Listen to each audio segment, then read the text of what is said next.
Yung mga kaibigan, hindi na naman tayo pumasok sa trabaho. Sama ng pakiramdam natin. Nangingilig yung mga tuhod. Pakiramdam ko na lason ako eh. Hilo. Hindi na nga ako nakakain kagabi, nakatulog na ako.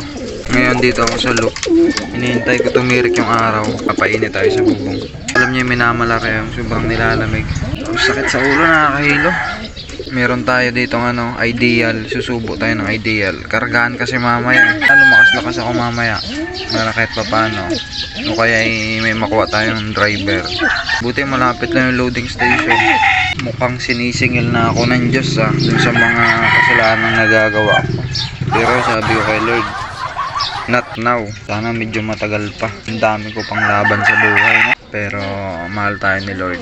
So kahapon muntik-muntik na talaga tayong himatayin. Dati hinimatay na kasi ako eh. Kabisado ko kapag himatayin ako. Yung parang yung mata mo ay yung pumipikit ng bigla. Kapag pumikit yun, matik blackout ka na nun. Update nga pala tayo mga kaibigan, no? Yung kapatid niyan, anak ni Algarta yan. Yung kapatid niya na brown, kahapon pumitik hanggang ngayon di pa nakakabalik. Tapos si swerte minalas kasi nga na nagbitaw tayo ng mansalay kasabay nila Kira, hindi na rin nakauwi. Nakasubo na tayo ng ideal mga kaibigan. Kay Ragpa na lang ito. I-research ko yung ideal. Ito pala yung punong-puno ng iba't ibang uri ng halaman, no? Ibig sabihin walang overdose daw talaga to. Maganda nga talaga itong pabaon. Yan si Ragpa mga kaibigan. Malo ka. Sayang yung taas ng lipad mo. Old bird natin si Algarta. Kasi naman si Kira. Broken hearted. Biyuda na. Yabang ni Renato ayo. Hanip ka. Aga-aga pa yung ingay mo. Anak ni Bugate. Si Karma. Ito naman si Baldwin. Dumadapo na sila. Kala nila may dala akong mani. Hindi to mani. Ideal to. Tingnan natin ang malapitan si Ragpa. Ang tatak na. Angas talaga ng mukha nito. Ang pangit kasi ng cellphone ko eh. Basta ang angas ng mukha niya. Lap 1. Ang katawan niya bangka. Pero umuwi. Anak to ni Pupa.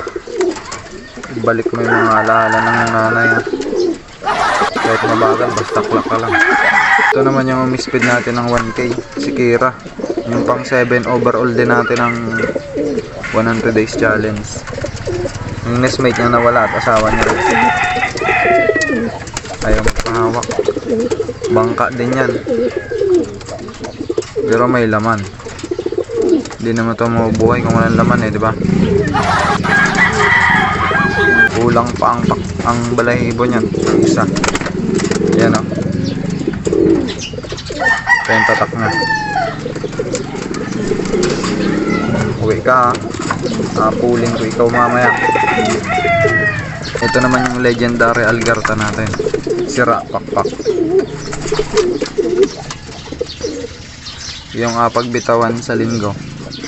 Doon siya dati nawala sa banda-banda lang. Doon unahan lang ng Kalibo.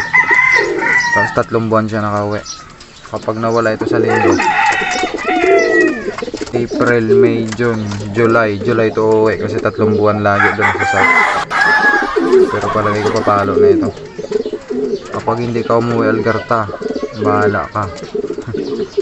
Laging naglalampungan si Carlos at Boruto. Bahala ka.